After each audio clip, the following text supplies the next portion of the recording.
You're watching WDHN News 18 at 5 with Ben Stanfield. Yeah, first appearances, a normal thing. What is not normal, though, is for the person accused to then speak with the media. Usually attorneys will put a halt to this. They don't want clients to implicate themselves on the evening news.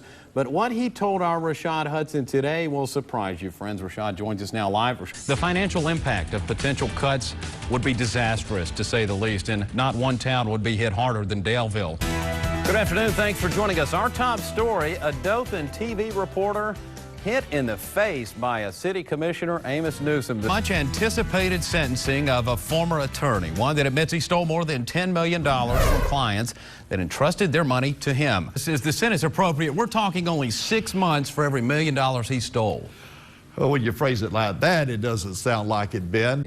What are your thoughts on Amos Newsom physically hitting a reporter today? Well, I mean, things like that don't need to happen. Here, Blackwell, one more question for you. We've heard the cut numbers proposed, 40% being discussed on the table for Fort Rucker, which would in turn mean thousands of jobs, whether directly or indirectly. Is there a chance that the cuts happen elsewhere and Fort Rucker comes out better because of this? Many still continue to wonder what this means for Newsom. Well, apparently nothing. Seems a little light, Ken. I will say that. All right.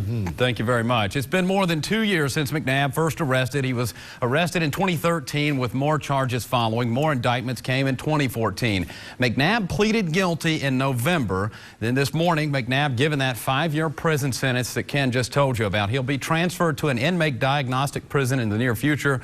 He'll then be assigned to another prison. It will likely be medium security. He must serve 5 years. Where the perception is something that's much worse than the reality. Yeah, absolutely. And perception of Honeysuckle outside of the school and folks affiliated with it is 2 guns last year, moved to clear backpacks. Then you have the fight this year and the viral video. You know, what's the fix here to change that perception? Well, first we have to change perception. A former Dothan attorney ordered to prison is anywhere but there today. Exactly how Mitch McNabb is now on work release several hundred miles from Dothan seems to be the million-dollar question.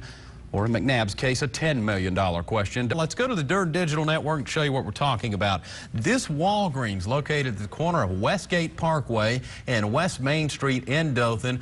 Armed robbery tonight occurring there within the past hour. Does he seem violent in nature at times? Or? Absolutely not. It's actually very shocking. As Mayor Kenneth Boswell. He joins us now live outside where the meeting is taking place tonight. Mayor Boswell, each city had a briefing session today. What was discussed, and as far as you can tell, what was discussed about Enterprise specifically? We understand at this time that 1 person is dead tonight. There are multiple agencies working this crime scene. The details just coming into our newsroom as we begin this broadcast. Our Valencia Jones is standing by to begin our coverage this evening. She's been an instrumental part of the team for the past 4 winners of Miss America, a very important brick in their successful foundations. AL.com calls him the Nick Saban of pageants for his coaching talents, and if that isn't compliment enough, he's been featured in write-ups around the globe. His name? Bill Alberson. He's from right here in Dothan. I interviewed Bill yesterday after yet another Miss America win. How did it get to this? Boy, I mean, you got to be the hottest man in the business right now. Well, there are people that like to come talk to me. And by today's declaration, they're now legal nationwide. So how are our local probate judges reacting? They've been in the crosshairs of this national story for months now.